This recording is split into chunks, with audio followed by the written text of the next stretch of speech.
En plein cœur des montagnes de Nouvelle-Guinée-Papouasie, la tribu des Houlis vit encore selon des coutumes ancestrales. Ces images sont rares, d'autant que ce mode de vie tend à disparaître chaque jour un peu plus. Aujourd'hui, c'est jour de fête. Après 2 ans d'initiation par les anciens du village, les jeunes hommes se voient couper les cheveux très courts lors d'une cérémonie au rituel codifié.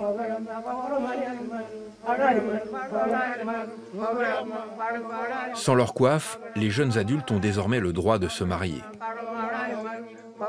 Pour fêter ce nouveau statut, les Houlis entament une danse millénaire.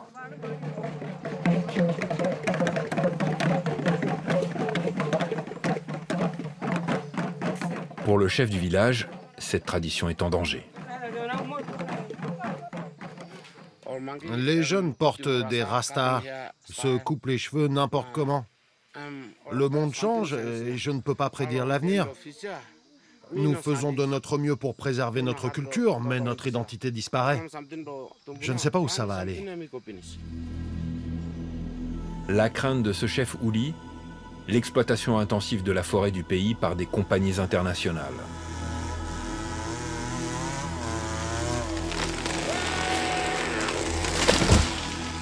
Depuis plusieurs années, chaque jour, des milliers de tonnes de bois exotiques sont arrachés à la forêt pour être vendus ensuite à l'étranger, sans que les habitants des zones exploitées en bénéficient.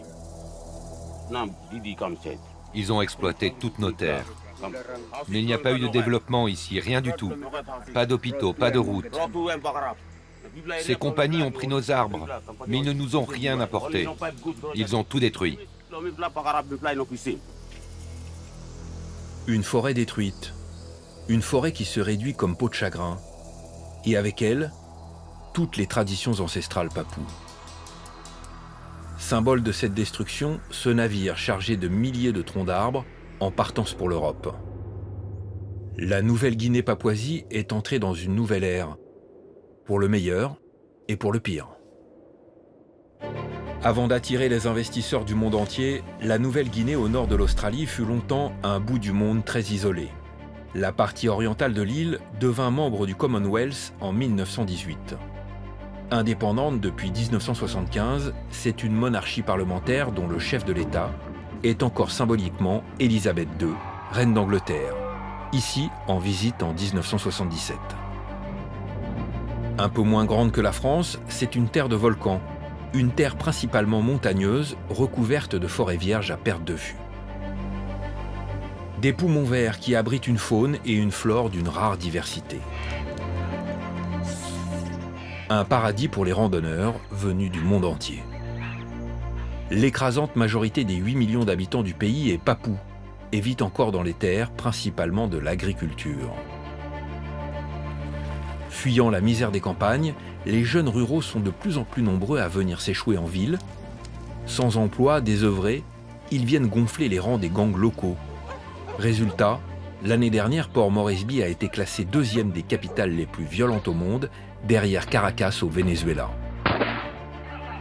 Ici, la police mène une guerre sans merci contre les rascols, les gangs violents des bidonvilles.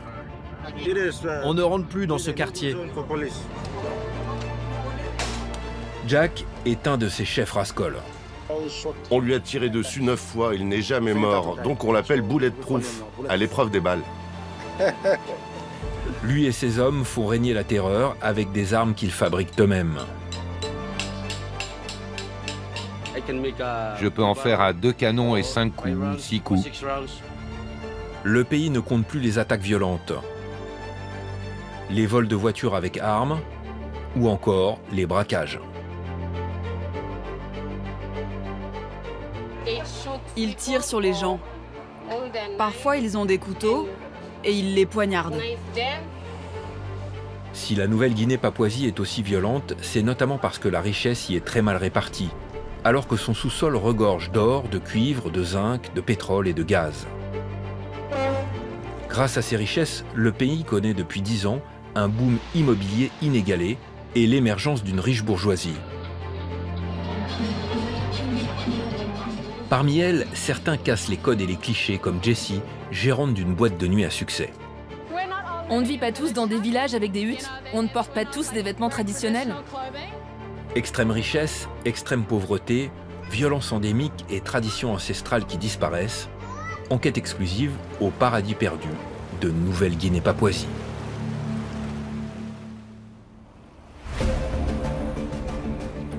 À quelques centaines de mètres des rives paradisiaques de Port Moresby, la capitale, braquage dans une épicerie indienne. Allez-y. Qu'est-ce qui se passe? Un hold-up. Un hold-up dans la zone où on est. Il faut faire vite. Selon les dernières informations, 2 braqueurs sont partis se cacher dans le secteur.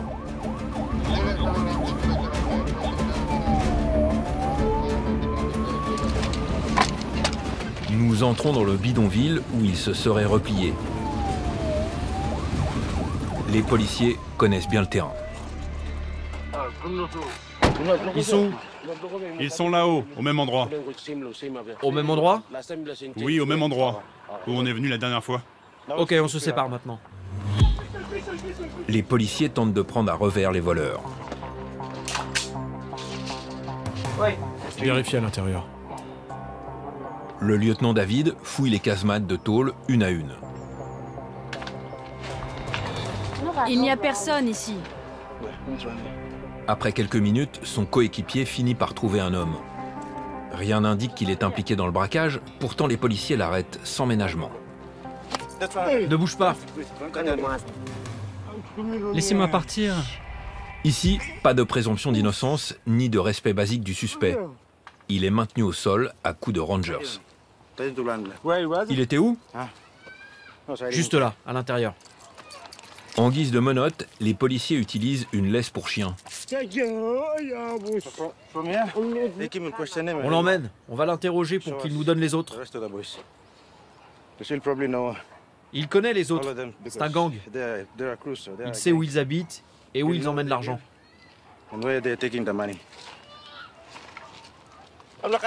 Même devant notre caméra, les policiers n'hésitent pas à frapper sans raison le suspect.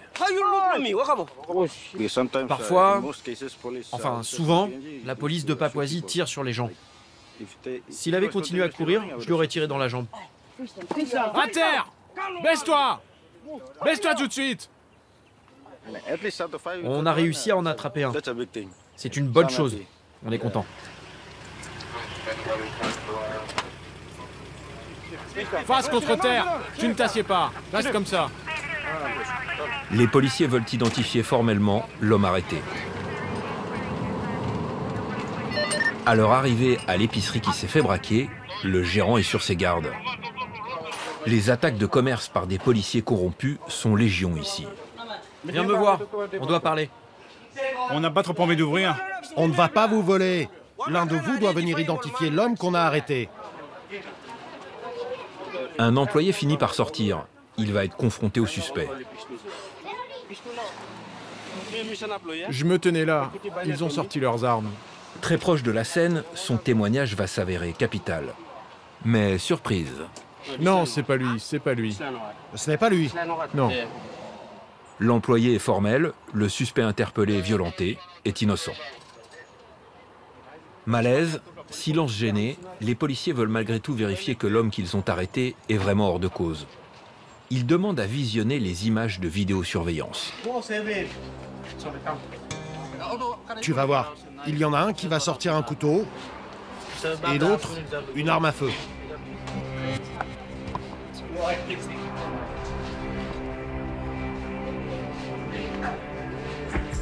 Celui-là, avec des rastas. Oui, celui-là avec le t-shirt blanc. Le deuxième n'a pas de rasta. Et il a un t-shirt noir. La vidéo confirme le témoignage de l'employé. Les policiers ont bel et bien commis une bavure. Le suspect est libéré. On lui enlève ça. Pas question de compensation, ni même d'excuses. Vas-y, lève-toi. Assieds-toi sur la banquette.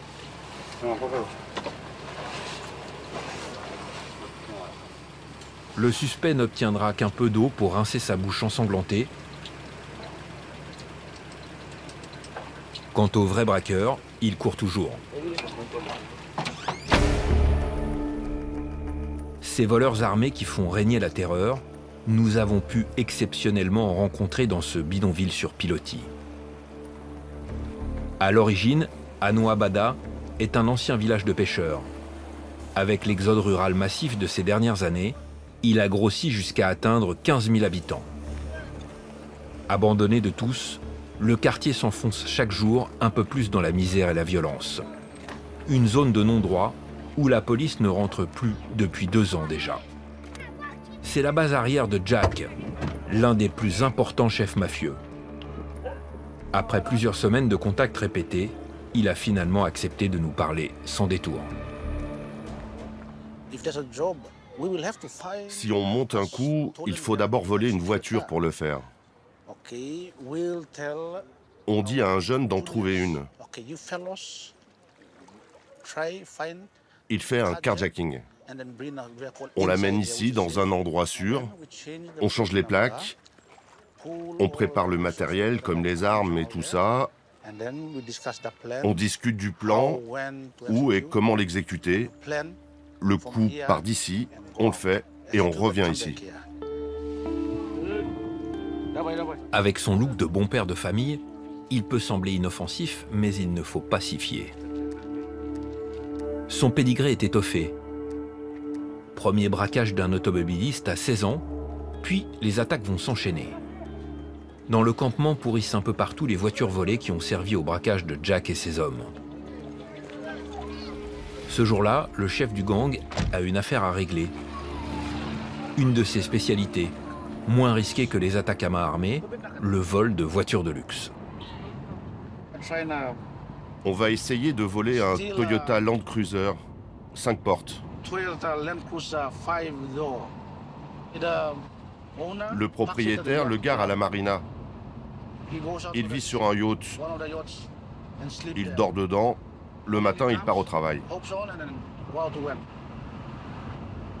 Jack a déjà fait refaire un double de clé. Ne lui manque plus que de faux papiers. Au fil des ans, le chef de gang a su développer un réseau de complices très efficace. Vous allez voir un de vos hommes? Oui. Il va nous donner les photos de notre cible. Oh, Teddy, je veux les photos.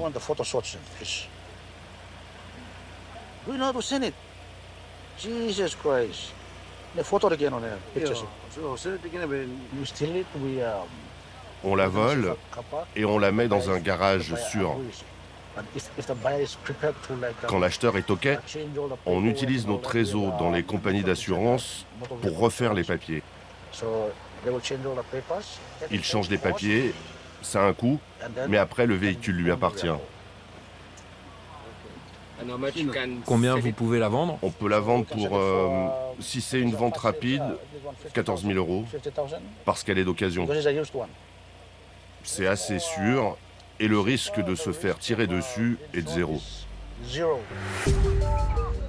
Pour rester discret et éviter les contrôles, Jack vit toujours dans le quartier pauvre de Kigari, au nord-est de la ville.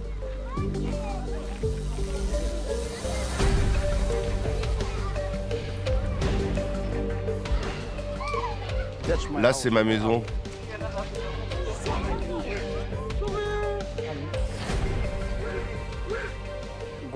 Voici ma famille. Ma mère, enfin, celle qui s'est occupée de moi. Ce n'est pas ma mère biologique, mais elle s'est occupée de moi. Ma sœur, une autre sœur, une tante, la sœur de mon père. Vous êtes fier de votre fils? Oui, je suis fière de lui. Pourquoi? Parce que je me fais vieille, et lui aussi, mais il prend soin de moi. Chef d'un gang criminel, Jack est aussi soutien de famille et aime donner l'image d'un défenseur de la veuve et l'orphelin. Quand vous étiez enfant, quel était votre rêve? Je voulais devenir avocat. À cause de mon histoire familiale, mon père était un criminel. Je me suis donc concentré sur mes études pour devenir avocat. Je voulais rendre justice aux gens de mon quartier, à ceux qui subissent autant d'injustices. Ce que je fais aujourd'hui, c'est pas pour moi, mais pour l'avenir de mes enfants. À défaut d'haranguer les prétoires, Jack s'est spécialisé dans le crime. Pour monter ses opérations, le chef de gang a besoin d'armes. Et pour ça, il a un fournisseur maison.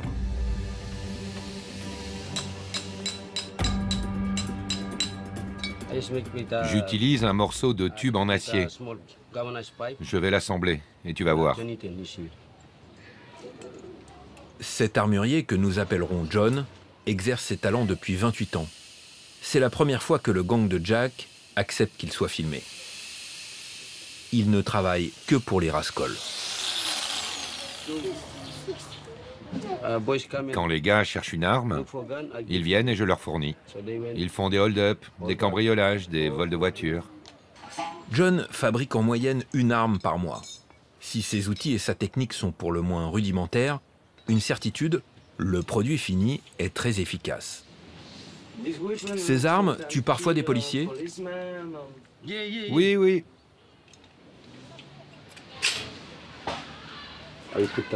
Là, je mets la cartouche, je le remets comme ça, je le revisse, j'arme, et voilà. C'est prêt.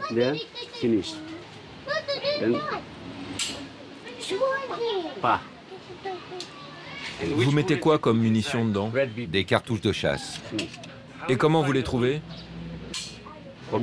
C'est la police municipale. Je leur demande, je leur donne de l'argent et ils m'en donnent.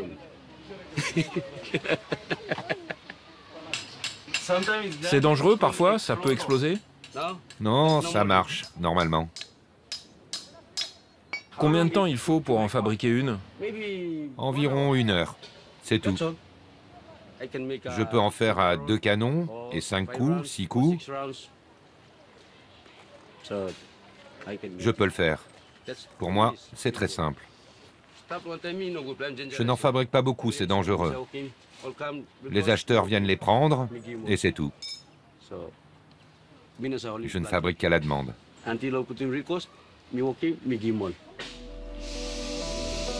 Une activité très risquée pour John.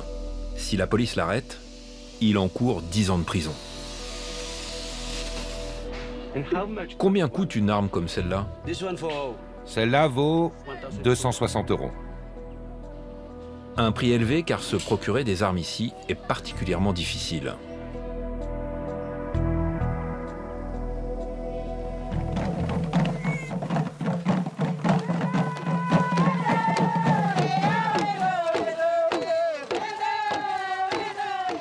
À l'autre bout du pays, Goroko, à 420 km au nord-est de Port Moresby. Ici, chaque mois de septembre depuis les années 50, se tient un festival où se réunissent des représentants de 70 tribus. Le pays en compte 800, pour autant de langues, soit 10% de toutes les langues parlées sur la planète. Une richesse culturelle unique au monde. Pendant 2 jours, hommes, femmes et enfants venus parfois de très loin exposent au public leurs chants et danses traditionnelles, maquillés de peintures de guerres ancestrales. On décore les masques avec de grandes dents, de la peinture, des yeux exorbités et un gros nez pour faire peur. Comme si nos ancêtres revenaient sous forme d'esprit. En portant ce masque, je montre ma culture et je la transmets aux enfants. Les enfants de mon village doivent porter ce masque, sinon notre culture va mourir. Il faut continuer de le porter. Rendez-vous culturel, cet événement pacifique a aussi pour but de conjurer la violence de ces sociétés où les guerres ethniques sont encore bien réelles. Des conflits où les protagonistes ont désormais troqué les arcs et les flèches pour les armes à feu. Le dernier en date, le 10 juillet 2019, a fait 32 morts, dont 9 enfants, entre 2 tribus du nord du pays. Cette violence tribale endémique s'expliquerait aussi par la disparition rapide des traditions locales. Nous, les anciens, on vient ici et on observe qu'il y a beaucoup de jeunes qui ne suivent plus les traditions. Ils ne trouvent plus de plaisir dans la vie qu'on leur propose, avec son histoire et ses coutumes.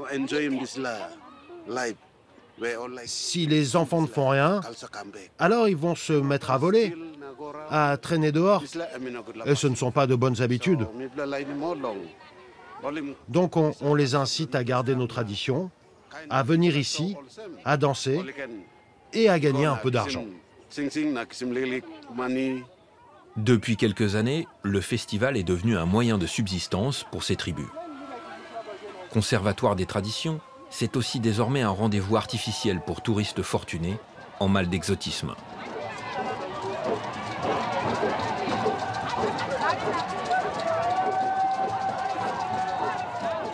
Entre l'avion depuis la capitale, 2 nuits d'hôtel minimum et l'accès au festival, il faut compter au moins 1 000 € par personne. La seule entrée sur le site coûte 150 €, inabordable pour l'immense majorité des habitants du pays qui doivent rester à l'extérieur de l'enceinte.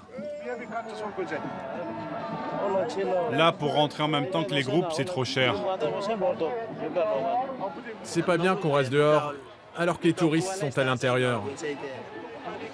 Clou de ce spectacle folklorique, les Mudmen, ou Ombu. Non, attendez pas là. On est les Ombu. On apprécie beaucoup. Tous ces gens sont tellement beaux. J'aime ce genre d'événement. J'adore l'énergie, les couleurs. J'aime surtout les gens qui font des choses pas seulement pour les touristes. Un regard naïf sur ce rassemblement où tout s'achète. Photos, armes traditionnelles, poteries et sculptures, dont le best-seller, ces figurines de Mudmen en argile. 13 € pour 2. Lequel tu veux? Tout a un prix. Même nos questions sont payantes. Si vous voulez nous poser d'autres questions et nous filmer, il va falloir payer maintenant. Oui, vous nous donnez au moins 2-3 €, parce que vous posez beaucoup de questions. À 13 h, les locaux peuvent enfin assister au festival à tarif réduit. 3 € le billet. Et pour les pickpockets, la possibilité de faire de bonnes affaires. Vous avez volé combien? On a récolté environ 125 €. 125 €, soit quasiment un mois de salaire ici. De l'argent facile dans ce coin reculé où, sans emploi, de nombreux papous ne font que survivre. Après le festival Sing Sing, nous avons poussé notre voyage au cœur même des montagnes du pays. Ici, la forêt vierge couvre près des 3/4 du territoire et recèle de trésors naturels sans équivalent. 20 000 variétés de plantes, 3 000 familles d'insectes, plus de 800 espèces d'oiseaux, dont le fameux oiseau de paradis, ainsi que de très nombreuses chauves-souris. C'est aux marges de ces paysages époustouflants que vivent les Mudmen, les célèbres Ombu. Nous sommes au village d'Azaro. Jim est le chef de cette communauté de quelques centaines de personnes. Au quotidien, pas de masque ni de boue sur le corps. La tradition aujourd'hui pour eux, c'est avant tout du folklore qu'ils vendent aux touristes. On peut le vendre 50 € si les touristes veulent l'acheter. Je mets des dents de cochon. Ça me prend un jour pour finir le masque.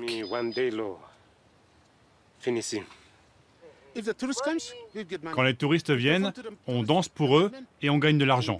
S'ils ne viennent pas, on ne fait pas de danse et on ne gagne rien. Ici, tout le monde travaille pour les touristes.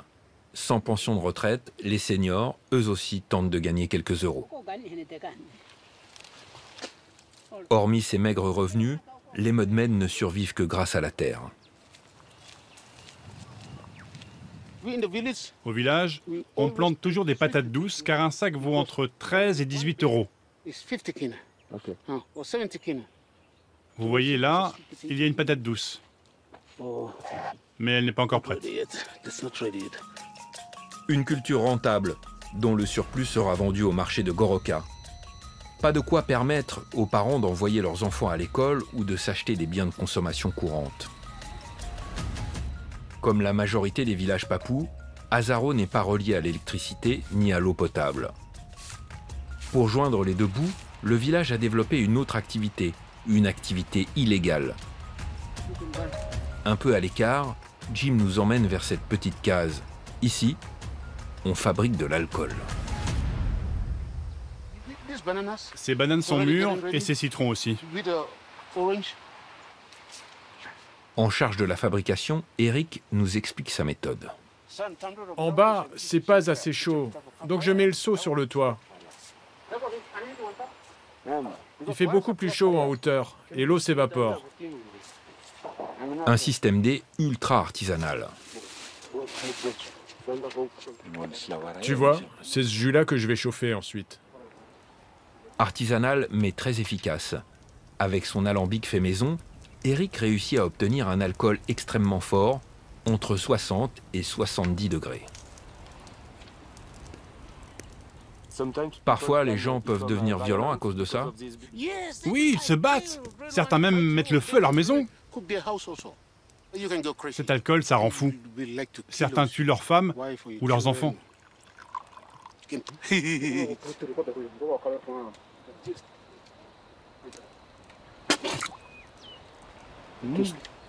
C'est trop fort? C'est du bon alcool, mais c'est trop fort. À 4 € le litre d'alcool de banane, le petit trafiquant ne roule pas sur l'or. Alors pour compléter ses revenus, il a aussi développé un business encore plus risqué, la culture du cannabis. C'est un très bon business. Ça vaut de l'or pour nous. La police ne doit pas le voir. C'est trop dangereux. Si on est pris avec ça, on va en prison pendant 5 ou 10 ans. Des risques importants pour survivre au quotidien. En Papouasie-Nouvelle-Guinée, peu échappent à la misère. Seule une infime minorité profite des richesses du pays. Retour à Port Moresby. Nous sommes au Gold Club, la plus grosse boîte de nuit de la capitale. Ici, la jeunesse dorée et les expatriés viennent faire la fête sur des standards de house music occidentale.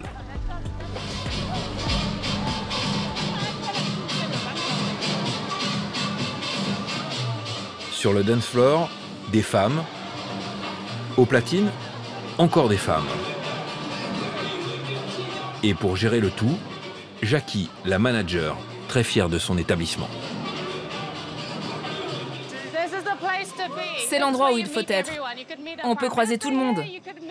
Vous pouvez rencontrer le Premier ministre comme votre voisin de palier. Tout le monde est là pour s'amuser, se relaxer et passer du bon temps.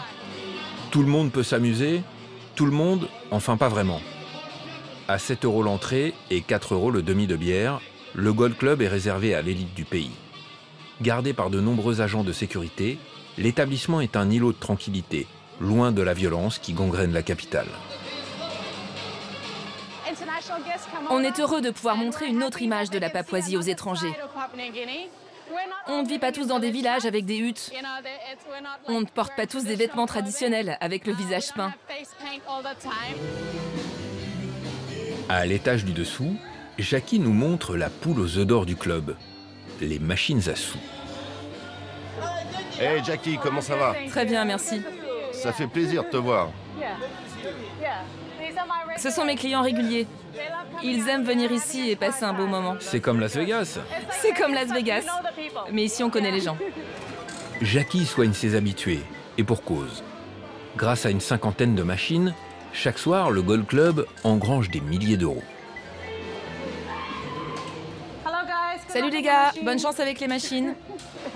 Jackie n'est pas propriétaire du club. Elle travaille pour Yanis Nicolaou. Cet immigré grec est arrivé dans le pays sans diplôme et sans un sou en poche à l'âge de 18 ans. 35 ans plus tard, il est aujourd'hui à la tête d'un empire de la nuit florissant. Le lendemain matin, Yanis accepte notre interview et nous donne rendez-vous à la marina où il a ses habitudes. Ce petit port abrite les plus beaux voiliers et yachts du pays. À lui seul, Yanis en possède 5. Ça, c'est un de mes bateaux. Et il coûte combien ce bateau? Environ 300 000 euros.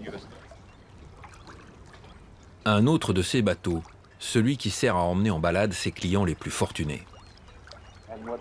Quel est le prix approximatif de ce bateau?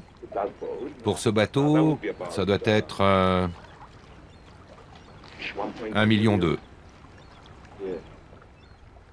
Yanis est devenu multimillionnaire grâce à son travail, mais aussi parce qu'il fut un des premiers occidentaux à venir faire du business à Port Moresby. À l'époque, tout était à faire. C'est nous qui avons développé ici les machines à sous. Notre licence nationale d'exploitation porte le numéro 001. Donc on est les premiers à avoir eu les machines. Et maintenant, on est à la tête de la plus grosse salle de machines à sous du pays. Si on suit son rêve ou son but, ça se réalise. Le succès à Port Moresby ne serait donc qu'une question de volonté. Mais lorsque nous évoquons la corruption rampante ici, Yanis est tout de suite beaucoup moins à l'aise. On a lu dans les journaux qu'il y a de la corruption. Oui, ce n'est pas vraiment à moi de faire des commentaires sur la corruption. Je pense que ça pourrait nous attirer des problèmes. Chaque année, la Nouvelle-Guinée-Papouasie est classée dans le top 10 des pays les plus corrompus de la planète. Symbole de ce fléau, ce bâtiment d'architecte autrichien renommé qui a coûté plus de 30 millions d'euros. Une folie des grandeurs inaugurée en 2018 pour accueillir le sommet de l'APEC, l'organisme de coopération économique pour l'Asie-Pacifique. Pour y conduire les 21 chefs d'État de l'organisation, le gouvernement du Premier ministre, Peter O'Neill, a acheté sur fonds publics des dizaines de Maserati. Coût pour le contribuable, près de 8 millions d'euros.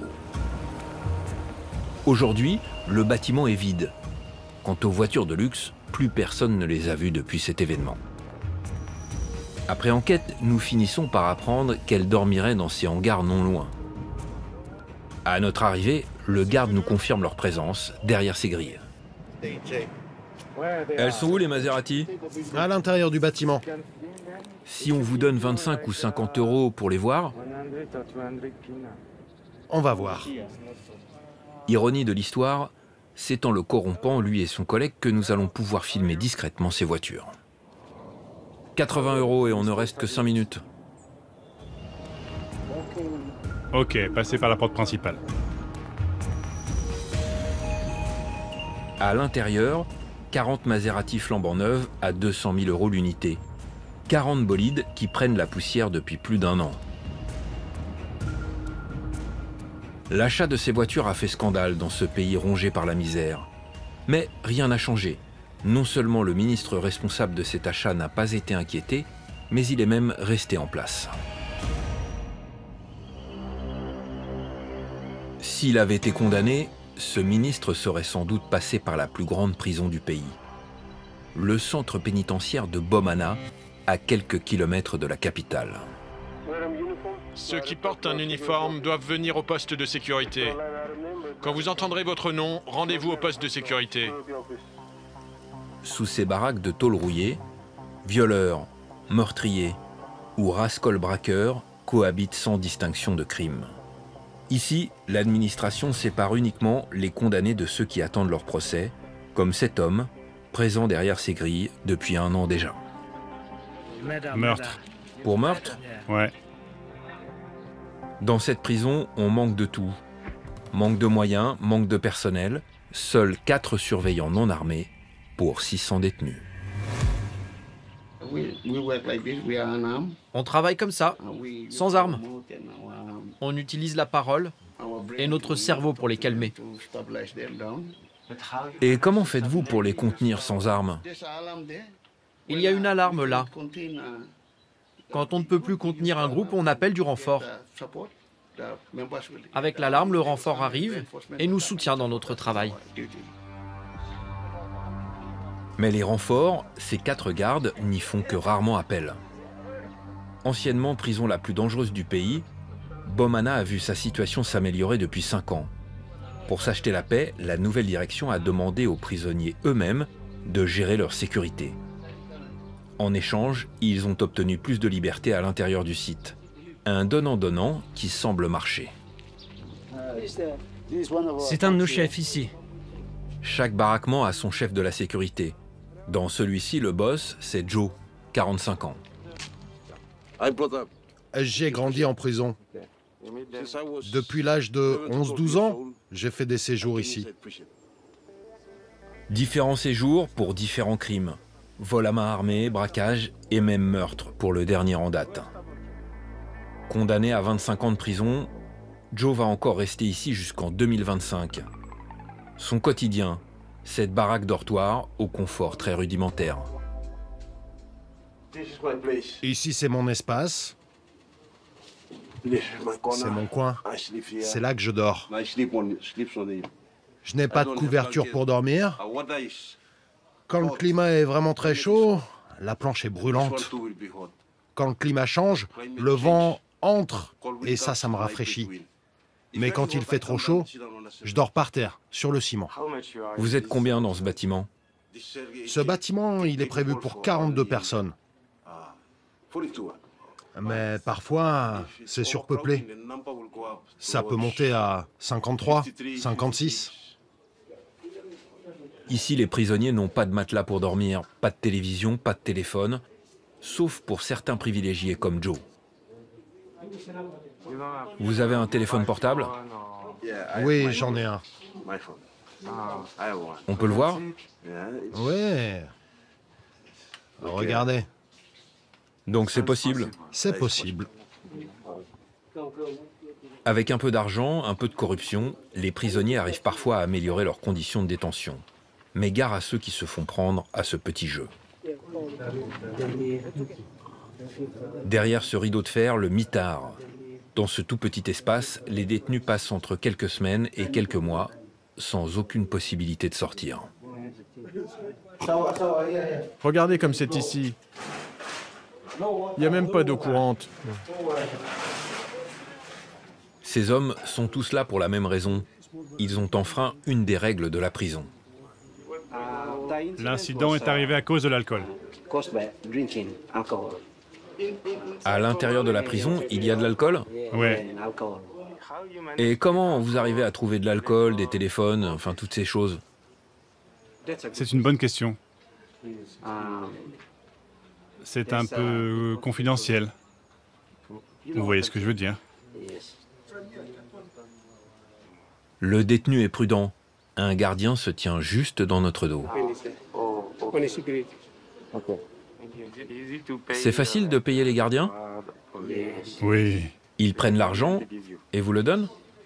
C'est comme ça que ça marche. Oui. Après des années d'enfermement et d'isolement, l'administration pénitentiaire autorise parfois les détenus à sortir en semi-liberté. Nous sommes au marché central de Port Moresby. Ce matin, des prisonniers sous haute surveillance vont en nettoyer les abords. Écartez-vous, faites de la place, faites de la place.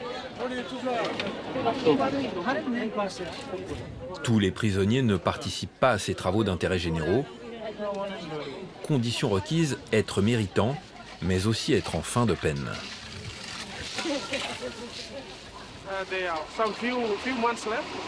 Ils n'ont que quelques mois avant leur sortie. Ils ont fait le plus dur. Avant de penser à s'échapper, ils vont se dire « Il me reste que quelques mois, donc je n'ai pas besoin de m'échapper. » On ne choisit pas les prisonniers condamnés à vie. Car s'ils venaient ici, ils tenteraient de s'échapper. Ces prisonniers dans la rue, un événement insolite qui attire de nombreux badauds. Parmi eux, certains ont de bonnes raisons d'être là. C'est la seule chance pour les familles de voir les prisonniers. On peut les voir et leur parler. L'occasion de retrouvailles touchantes et parfois étonnantes. Ce détenu n'a pas vu ses filles depuis 9 ans. Au vu de son passé criminel, on s'étonne même qu'il les voit encore. Et c'est mes 2 filles. Elles étaient petites quand je les ai laissées. Ça fait combien de temps que vous ne les avez pas vues? Environ 9 ans, depuis que je suis en prison. Elles étaient très jeunes. Et pourquoi vous êtes en prison? J'ai tué ma femme, leur mère. Pourquoi avez-vous tué votre femme? C'était une erreur. Pour la famille, des moments toujours éprouvants. C'est très dur de s'occuper des enfants. On n'a pas le temps d'aller le voir. Notre seule chance, c'est qu'ils viennent ici. Des histoires comme celle de ce père meurtrier, la Papouasie ne les compte plus. Ici, les femmes payent un tribut particulièrement élevé à la violence des hommes. 80% d'entre eux admettent frapper régulièrement leurs épouses, et une femme sur deux serait victime de viol durant sa vie.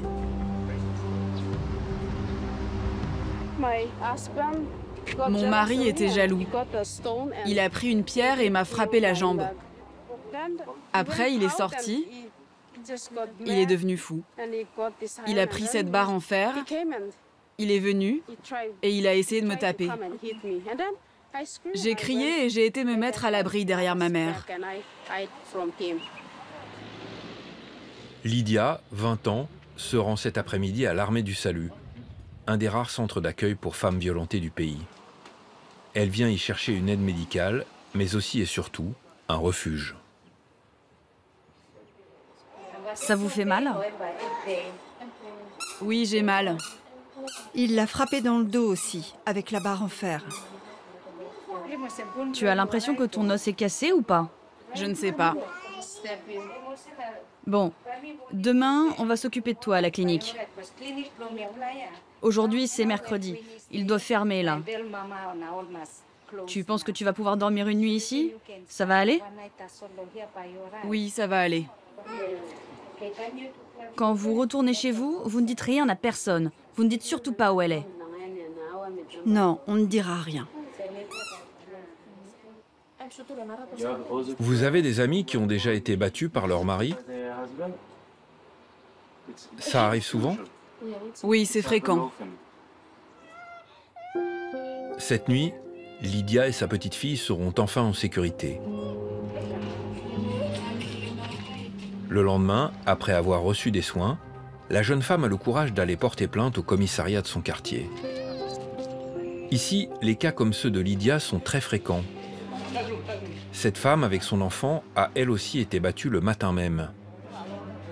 Elle porte sur son visage les stigmates de la violence de son mari. La première fois qu'il l'a frappée, c'était au niveau des hanches. Elle était enceinte à ce moment-là. Aujourd'hui, il l'a frappée au visage. Il a pris une pierre et il lui a tapé la tête avec. Ses frères sont arrivés, ils ont réussi à contenir son mari. Elle a pu s'enfuir. De son côté, Lydia est enfin reçue dans un bureau spécialement dédié aux violences domestiques. Vous voulez porter plainte ou pas? Oui, c'est pour ça qu'ils nous ont envoyés ici, pour que je puisse tout vous raconter. Je vais d'abord prendre votre déposition. Lydia verra-t-elle sa plainte aboutir? Peu probable. L'année dernière, l'instruction de plus des 3/4 des dossiers de violence conjugale n'a rien donné.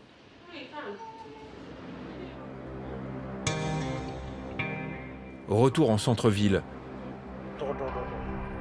Nous retrouvons Jack, le chef Rascol.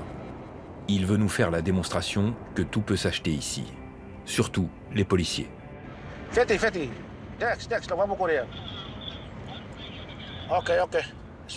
Va par là, va par là.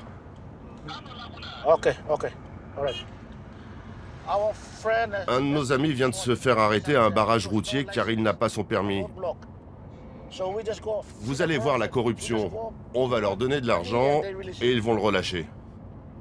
La police lui a demandé de l'argent? C'est typique. C'est comme ça en Papouasie-Nouvelle-Guinée. D'en haut jusqu'en bas, ce sont tous des enfoirés de corrompus. Quelques minutes plus tard, le chef du gang arrive sur les lieux. C'est ici, garde-toi devant. L'ami de Jack, c'est l'homme au t-shirt rouge et béquille. Avant notre arrivée, il a déjà négocié avec un agent l'amende à la baisse. Au tour du chef des policiers de venir maintenant finaliser la négociation.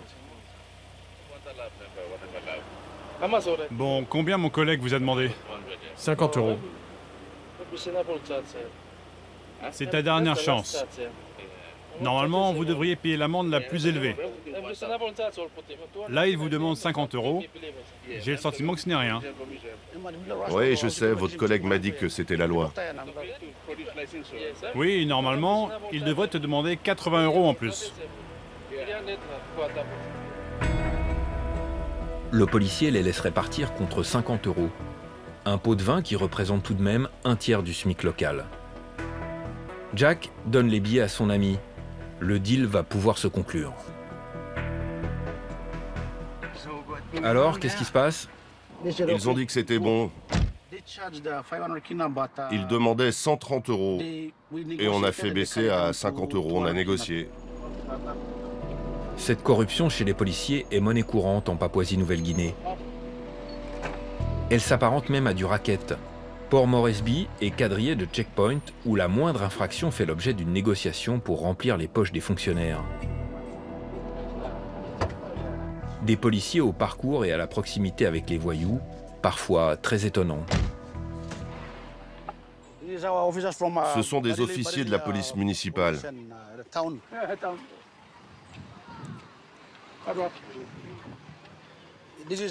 Lui, c'est Akeli Omo, un Nigérian. Mais pour les gens du quartier de Bamuru ou de Boroko, c'est un enfoiré. Lui, c'est comme mon frère. On a été en prison une fois ensemble il y a quelques années. Avant, il était très costaud, comme 5 ou 10 hommes. Maintenant, il a pris du ventre. À l'époque, il était vraiment costaud. Comme j'ai ce passé, je sais qui sont les bons et les mauvais. Du coup, je peux mieux assister les officiers. Quand il arrive quelque chose, on sait où aller parce que on sait qui l'a fait ou qui ne l'a pas fait. Si un policier a des doutes, on sait comment appréhender le fautif.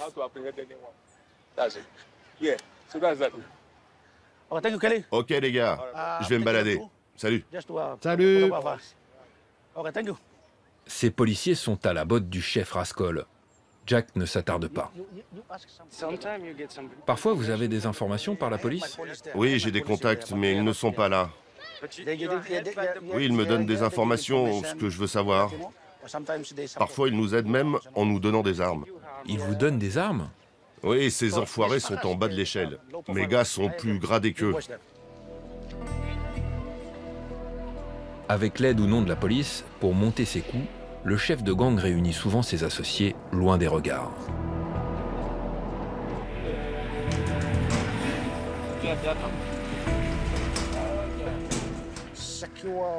C'est un endroit sécurisé où on peut venir discuter de différentes choses. C'est un endroit sûr? Oui, ici c'est sûr. Ses partenaires de crime, des amis de longue date, au corps marqué par des années d'affrontements avec la police. On lui a tiré dessus 9 fois à différentes occasions. Il n'est jamais mort. C'est pour ça qu'on l'appelle bulletproof à l'épreuve des balles.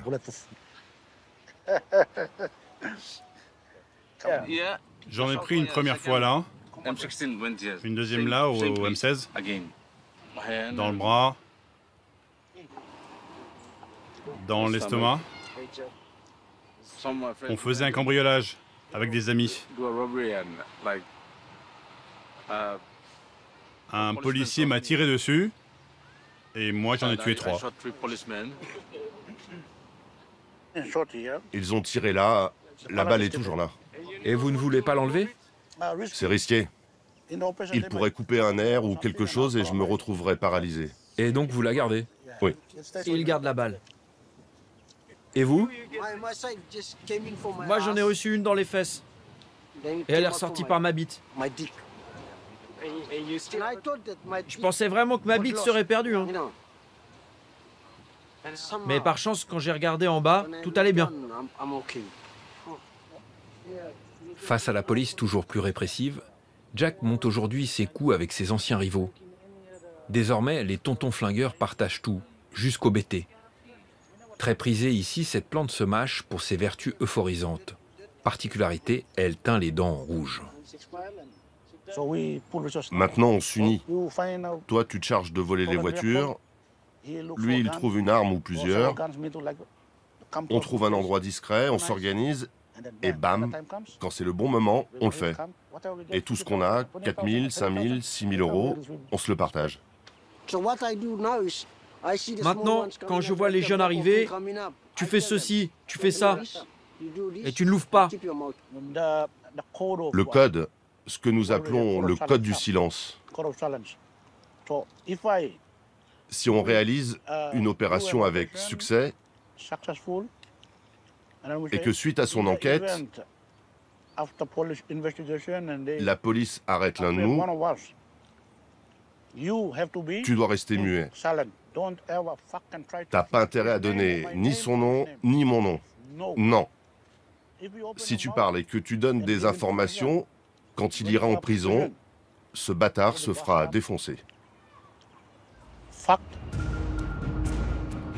À eux trois, ces chefs de gang ont passé près de 20 ans derrière les barreaux. Selon Jack, ils auraient dû en faire 3 fois plus s'ils n'avaient pas eu l'argent pour payer les juges. Le nouveau gouvernement, nommé l'année dernière, a promis de faire de la lutte contre la corruption sa priorité, comme tous ses prédécesseurs.